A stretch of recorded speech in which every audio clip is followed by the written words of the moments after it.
So Redlands were a goal down with just a couple of minutes to go up against the A-League champions, and then you'll never believe what happened.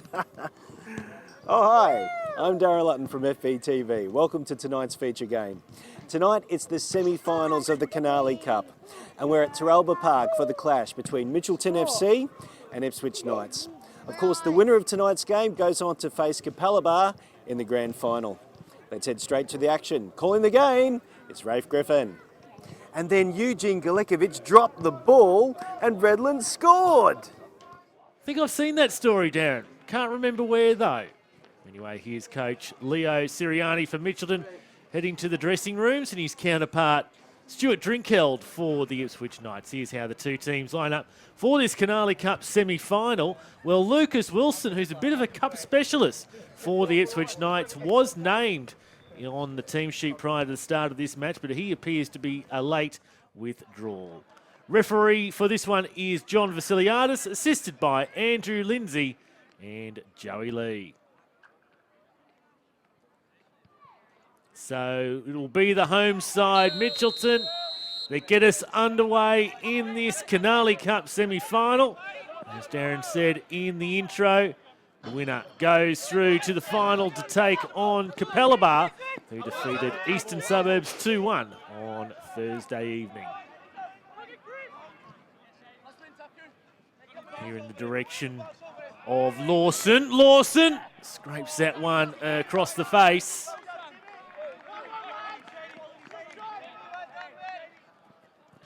Again, Mitchelton clearing long in the direction of Njai. Controlled there by Tobin. Bit of pull and tug there between Njai and Tobin into the referee's notebook. So free kick here to Mitchelton, just outside the box on the quarter hour, through a scurry of players, and the ball has ended up in the back of the net, but referee John Vasiliadis, his whistle is blown. He's over to consult with Joey Lee. Let's see what the end result of this one. John Vasiliadis making sure offside is the call. Let's see if we can pick it up on the replay. Free kick played in by Gripes, it looked like. Touch on. And is it Njai or... No, it's a player there at the back post, Jason Shade, who's ruled to be offside. So that one won't count. Over the hands there of Baker. He's able to come out and grab that one. So Ipswich down the right touch line. Griffin. Oh, heavy challenge in there from Tobin. One fairly in the opinion of the referee. Michael Willoughby, a bit of a push and shove here between the two number twos in Jason Tobin and Michael Willoughby. Ball's being thrown. Tim Lawson's in there. Now it breaks out here once more. Ben Njai's in there. So too is Chris Baker. Players from both sides trying to pull their respective players out of it. So that challenge sort of sparked a few things. Tobin took exception to it against Michael Willoughby. Now the referee over to consult with his other assistant this time. So both assistants have been pretty thick into this. Now let's see. Oh yeah, there's a bit of a clenched fist there by Chris Baker of the Ipswich Knights. Now Jason Shade has been called out. I don't recall. He was in the middle of it, but he certainly wasn't a protagonist. Jason Shade has been booked, so too is Chris Baker. There might be a case for mistaken identity there. As Peter rises high to that one, Downs off his line. Lawson will control it straight there to Liddy though. Mitchelton just unable to clear away from danger so far. Now it's going to break for them at the other end as Lawson puts the pressure on Kakimoto. Liddy. Player's not sure where that one ended up. Looks to be Rule who puts the cross in. And diving to his right from Tobin's shot was Kevin Downs. So into stoppage time in the first half. Lawson, can he conjure up something that'll break the deadlock here? Onto the back post, and it's Matt Baker called into action this time round. So still time here for Mitchelton to get on the board in the first half. Attempted turn on goal, claims of handball, not given by referee Vasiliadis. Diving save by Baker. And another corner here to Mitchelton. Let's take a second look at that. From outside the box, and Baker with one hand to his right. And still, Mitchelton continue to pepper this Ipswich Knights defensive line. And cleared away by Rule. And that will be half time. 0-0 between Mitchelton and Ipswich Knights at the break. Peter. Now Butler. Peter again. Peter with the turn on goal. Took a deflection on the way through. Corner played in towards the penalty spot. Now to search for it is Liddy. Ball in there for Johnson. Defensive work from Mitchell. Now Njai. Oh, Baker's come deep off his line. He had to be accurate. He's done enough to put Njai off though. Well, Baker, he's run way off his line. In the end, all's well that ends well. Reipsch. Here he is again, the German. Cleared away. Here's Njai. Now makes his way into the box. Njai along the ground, and again, Baker called into action. Butler. And he earned himself the free kick. A foul there by Jeremy Griffin. Well, Njai again tests Matt Baker here.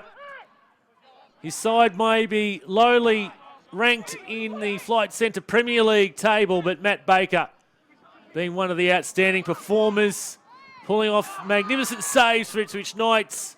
Again, he tries to get in there and down and dirty. Quarter of an hour to play.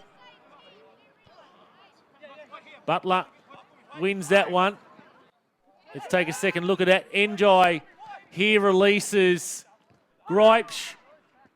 Didn't know a lot about it that time round, Baker, but his feet got in the way.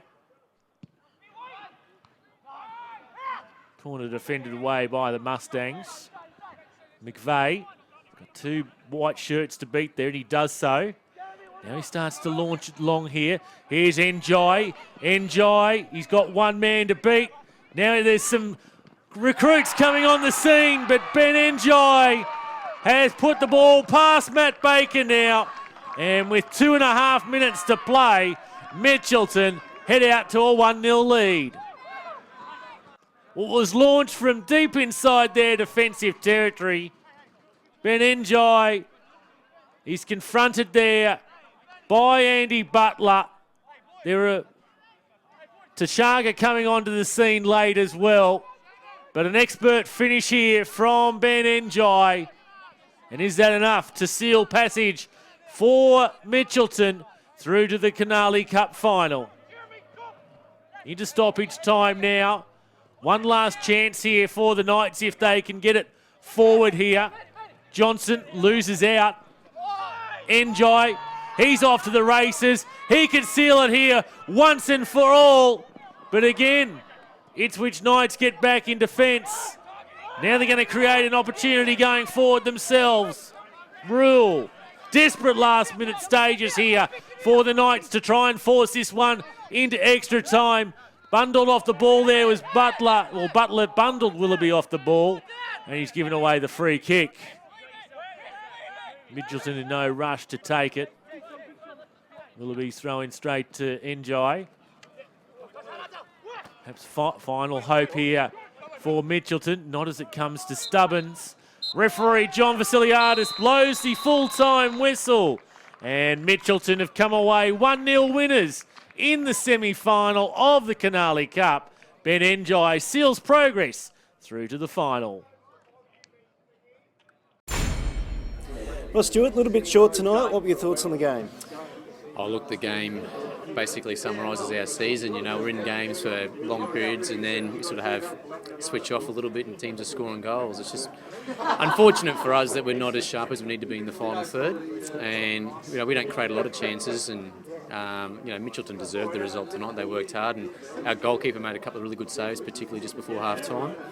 But in saying that, we were still in the game, you know, and we just, in that final third, we just didn't have that cutting edge, which was a little bit disappointing. Ben and Joy had a couple of good chances late, managed to convert one of them.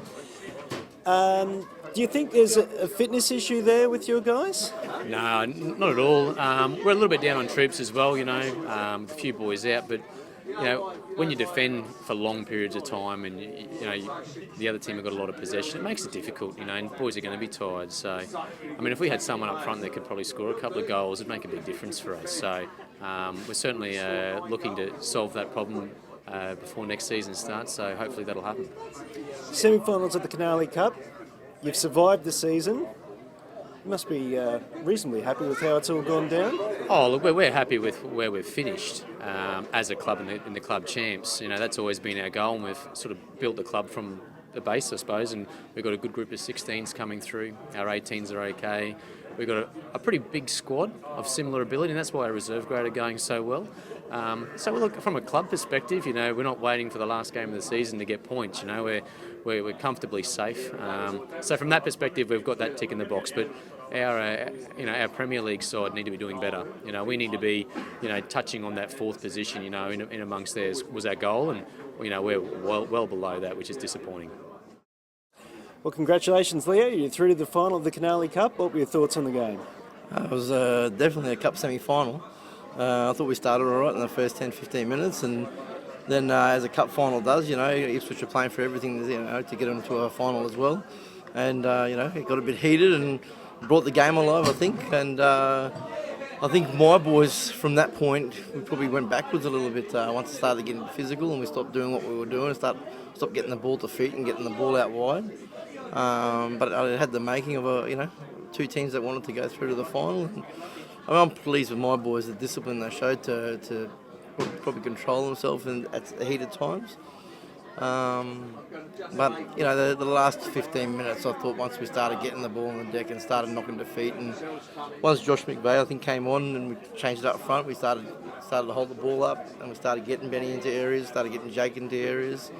And Tim Lawson went back into the 10 role. So I think that last 20 minutes probably pleasing for us, where I think for 70 minutes we made it a lot harder on ourselves, and we just got to be smarter going forward. During the game, where you obviously it was very tight, very few chances. What's the temptation during it with regards making changes? Are you conservative, or are you trying to be a bit more attacking, considering that you're the home side? I think, like you said, when you look at my bench, I've got someone like Josh McVeigh that I can bring on. We had Gabriel, my Spanish boy, that's started every game this year except for tonight. So I do have a luxury on the bench. But, you know, I'm a believer too that, you know, special players do rise, and I don't panic too much. I mean, the game could have gone into extra time too, so we didn't make any changes till late, you know, and that's the way it was looking. But, you know, I think when you got someone like Ben and Judd up front for you, he can turn a game at any moment. And if you have a look, he was probably quiet until that last 15 minutes and could have walked off the park with a hat-trick. Yeah. So, through to the final against Teralba Park. What are you expecting? Listen, it's going to be a great game. I mean, they touched us up here first round. Second round, we went there. I thought we were a little bit better there. But, listen, both teams have got everything to play for. I mean, we still got to concentrate that we haven't made the top four yet. So we'll worry about that for the next 2 weeks. But, you know, I'm sure Jeff wants to get a bit of silverware. As much as we do. I don't know the history of this club, whether we've been in a Canale Cup final or not. But we'll have a look. But like I said to the boys the other night training, some boys might go back overseas next year, and it's a year, you know, if they can do something special, they'll always look back on it and hopefully win something for the club, and they can look back in 20 years' time and go, I was a part of that team. So